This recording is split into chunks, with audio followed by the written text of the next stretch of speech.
Hello student, मैं doctor Jagriti Meena, assistant professor, department of chemistry, JDB government girls college Kota. मैं आपको inorganic chemistry पढ़ाऊंगी जो कि आपका पेपर फर्स्ट है। इसकी यूनिट 1 यहाँ पर हम स्टार्ट कर रहे हैं। यूनिट 1 का नाम है एटॉमिक स्ट्रक्चर और इसके अंतर्गत जो आज हम टॉपिक पढ़ेंगे वो है डी ब्रॉगली मैटर वेव। तो चलिए स्टार्ट करते हैं। डी ब्रॉगली मैटर वेव को जानने से पहले हम लाइट के बारे में थोड़ी सी जानकारी ले लेते हैं। लाइट की बहुत स्टडी की गई, कई शताब्दियों तक स्टडी की गई। फिर 19वीं शताब्दी में लाइट के अंदर दो प्रॉपर्टी को देखा गया और उसको एक्सपेरिमेंटली प्रूव किया गया। ये दोनों प्रॉपर्टी कौन सी थी? एक तो यह पाया गया कि लाइट के अंदर डिफ्रैक्शन होता है और एक उसमें इंटरफेरेंस पाया गया। और इन दोनों प्रॉपर्टी के आधार पर फिर लाइट के बारे में ये कॉन्सेप्ट आया कि जो लाइट होती है वो इलेक्ट्रोमैग्नेटिक वेव की बनी होती है, विद्युत चुंबकीय किरणों की बनी हुई होती है। ठीक है, ये बात कही गई 19वीं शताब्दी में। फिर आई 20वीं शताब्दी। 20वीं शताब्दी में कुछ और प्रयोग किए गए और उन प्रयोग में पाया गया कि जो लाइट्स होती है इनमें फोटो इलेक्ट्रिक इफेक्ट होता है और साथ ही साथ में इनमें कॉम्पटन इफेक्ट भी होता है। अब ये फोटो इलेक्ट्रिक इफेक्ट और कॉम्पटन इफेक्ट जो होता है इसके कारण ये बताया गया कि जो लाइट होती है वो कणों से निर्मित होती है, यानी कि पार्टिकल से निर्मित होती है, पार्टिकल से बनी हुई होती है और इन पार्टिकल्स को फोटोन या क्वांटा कहा जाता है। तो इस प्रकार से कुछ साइंटिस्ट जो थे उन्होंने लाइट को कण के रूप में बताया और कुछ ने लाइट को वेव के रूप में बताया। यहाँ देखिए डायग्राम में भी हम देख सकते हैं कि जो लाइट है वो वेव के रूप में भी कार्य कर रही है। ये देखिए यहाँ पर वेव बिहेवियर भी शो कर रही है और लाइट जो है वो पार्टिकल बिहेवियर भी शो कर रही है। तो ये लाइट के बारे में थोड़ी सी बेसिक जानकारी थी, आपको क्लियर हो गई होगी। 1924 में एक फ्रांसीसी वैज्ञानिक आए जिनका नाम था लुई डी ब्रॉगली। उन्होंने कहा कि ऐसा कोई भी कारण नहीं कि हम ये मान ले कि कोई भी रेडिएशन, ठीक है, यानी कि उसमें एक ही तरह का नेचर होता है कि वो विकिरण या तो कणीय हो या तरंगीय हो। तो इसके लिए कोई भी ऐसा कारण नहीं है। उन्होंने कहा कि वास्तविक में होता क्या है कि कोई भी विकिरण जो होती है उनमें दोनों तरह के गुण होते हैं, एक साथ एक ही समय में ये दोनों गुण उपस्थित होते हैं। कौन से गुण? कणीय और तरंगीय। यानी कि विकिरण में एक ही समय में एक साथ पार्टिकल नेचर भी होता है और वेव नेचर भी होता है, यानी कि ये दोनों नेचर को शो करती है। तो ऐसी जो नेचर होती है उसे उन्होंने ड्यूअल नेचर कहा। तो जब कोई भी विकिरण एक ही समय में एक साथ पार्टिकल और वेव नेचर दोनों नेचर को शो करती है तो उस नेचर को हम ड्यूअल नेचर कहते हैं। और इन विकिरण की जो नेचर होती है वो एकल के स्थान पर कौन सी होती है? दोहरी होती है, यानी सिंगल नहीं होती, इनकी नेचर ड्यूअल होती है। ठीक है, इसके अलावा उन्होंने एक कॉन्सेप्ट ये दिया कि ये जो है वेव और कण ड्यूअल नेचर जो है वो केवल फोटोन तक ही सीमित नहीं होती है। मतलब इसकी लिमिटेशन केवल ये नहीं कि केवल फोटोन के ऊपर ही लागू हो रही है ये बात।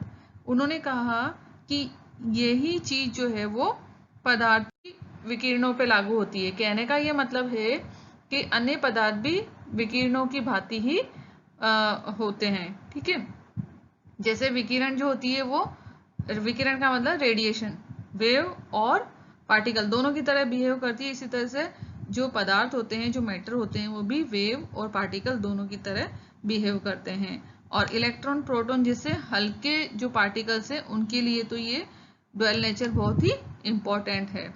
तो द्रव पदार्थ जो होते हैं, जो मैटर पार्टिकल्स होते हैं, उनके साथ में एक वेव जुड़ी होती है। ठीक है, इसका कॉन्सेप्ट किसने दिया? सर्वप्रथम डी ब्रॉगली द्वारा दिया गया था और इसीलिए इन मैटर पार्टिकल के साथ में जुड़ी हुई वेव को डी ब्रॉगली वेव या मैटर वेव कहते हैं। और डी ब्रॉगली वेव का सत्यापन भी किया जा चुका है और ये वास्तव में डी ब्रॉगली वेव्स होती है, इस बात की पुष्टि भी की जा चुकी है। तो कुल मिलाकर के ये है कि डी ब्रॉगली नाम के जो वैज्ञानिक थे, उन्होंने कहा कि जैसे रेडिएशन में ड्यूअल नेचर होती है, उसी तरह से मैटर पार्टिकल्स में भी ड्यूअल नेचर होती है। तो ये बात आपको क्लियर है यहाँ तक? चलिए नेक्स्ट देखते हैं क्या है।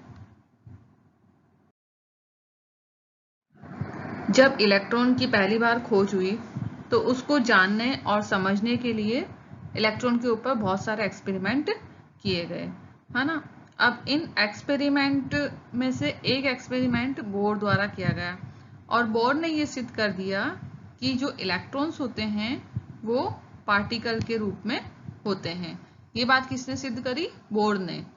उसके बाद में जो डी ब्रॉगली थे, उन्होंने ये अपना प्रस्ताव रखा, अपना कॉन्सेप्ट रखा कि जिस प्रकार से लाइट जो है वो ड्यूअल नेचर को शो करती है, उसी प्रकार से कोई भी गतिमान सूक्ष्म कण, ठीक है, कोई भी गतिमान यानी कि मोशन करता हुआ कोई भी पार्टिकल, द्रव कण, जैसे इलेक्ट्रॉन, प्रोटॉन, परमाणु, आयन, अणु, कोई भी हो सकता है, ये भी ड्यूअल नेचर को शो करते हैं। यानी कि इनमें भी पार्टिकल और वेव दोनों तरह का नेचर होता है। किनमें?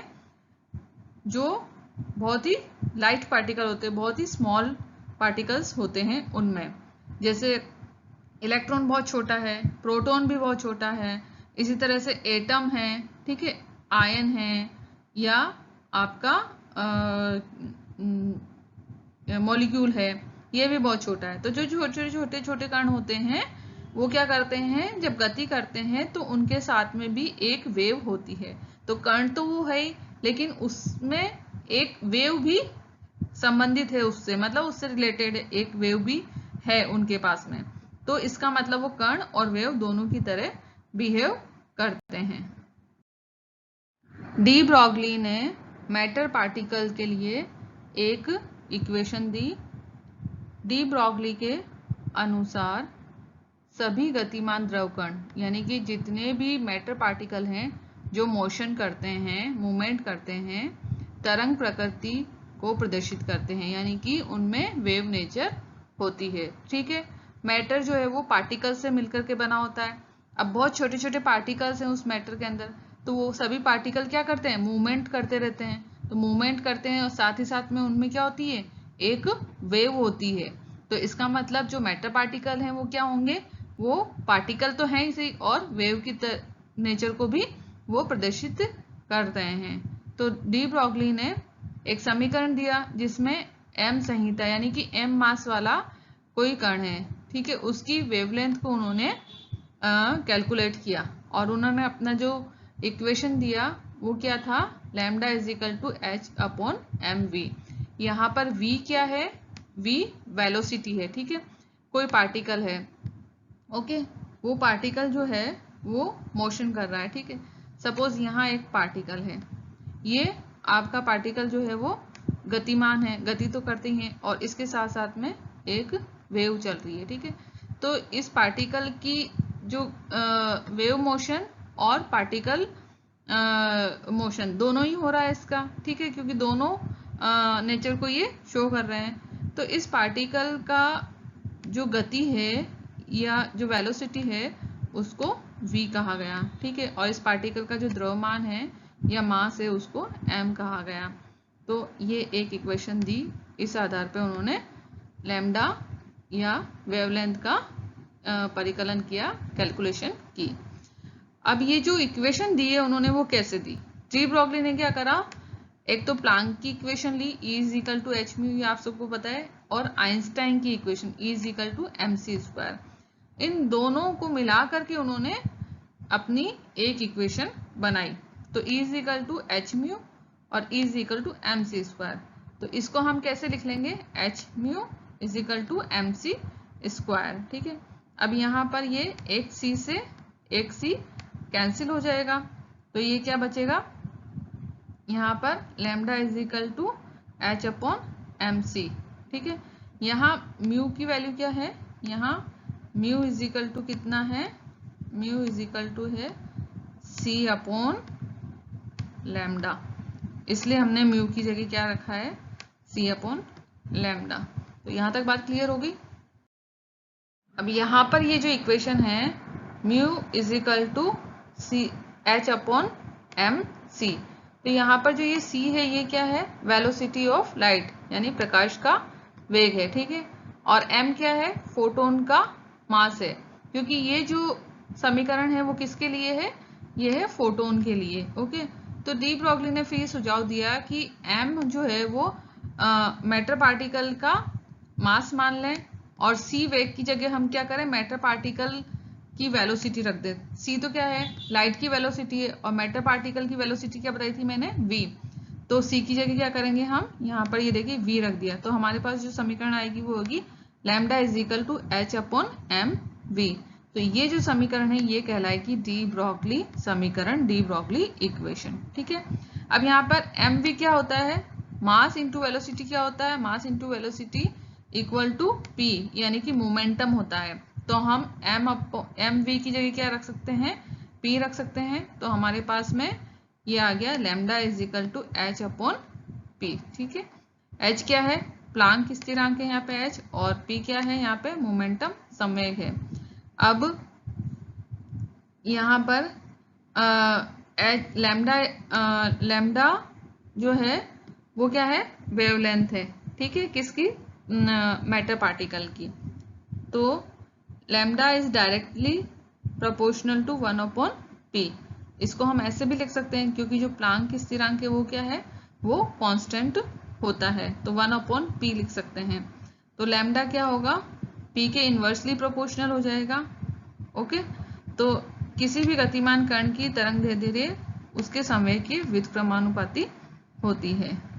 तो इस समीकरण से ये बात एकदम क्लियर हो गई है।